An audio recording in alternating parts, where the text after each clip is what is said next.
A short while back, I put up a video of what I thought was the Nikon L35AF2. I was since corrected because there were some slight differences between the 2 and the 3. But in my research, I noticed that the most sought after was the L35AF. Well, check out what I found in the charity shop. Typically, you get this nice little case with a loop, which is always welcome. Let's get rid of the case for the moment because that's not why you've come. There it is, the Nikon L35AF. Let's check it out. This is a 35mm leaf shutter camera with automatic focus, exposure, flash control, film load and film wind, as well as rewind and stop. As you can see, there are your controls right down there. Number 1 and 2 and you're away. So of course it takes 35mm film, 24mm by 36mm picture formats. Let's check out this lens on the front.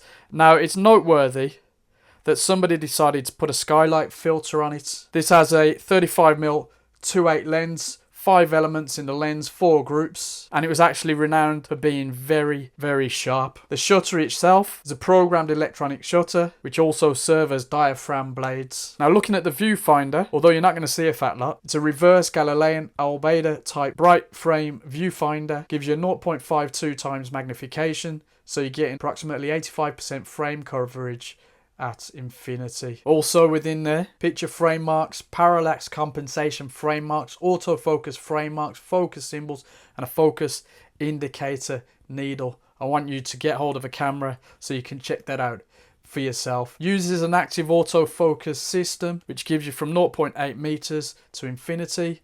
Focus locks when the shutter release is depressed. Now if we flick it back over to the front, you'll notice there's a little dial there, a little switch. Now, that's a backlight compensation lever. That gives you about +2 EV when it's held down as you depress the shutter release button. You'll see there the ASA or ISO indicator. And if you turn this dial right here, it's very stiff, but you can see it go from 25 right up to 400. Apparently, you can push that up to 1,000 depending on the film that you use. Now, this is very, very stiff. But that's not really a problem because you set that and you leave it once you start with the film. Has a self timer too, right there.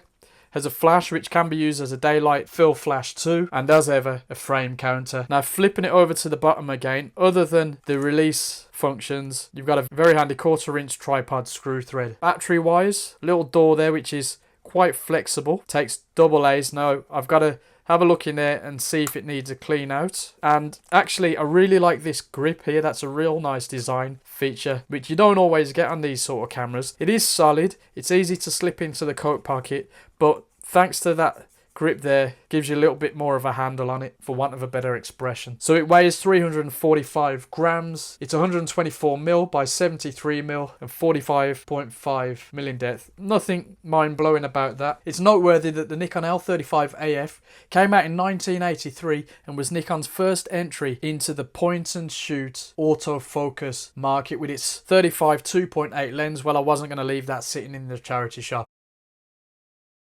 What I do need to do now, as I say, check out the battery, load up some film and give it a good go out there. Stay tuned and hopefully we'll post up some samples in a future video.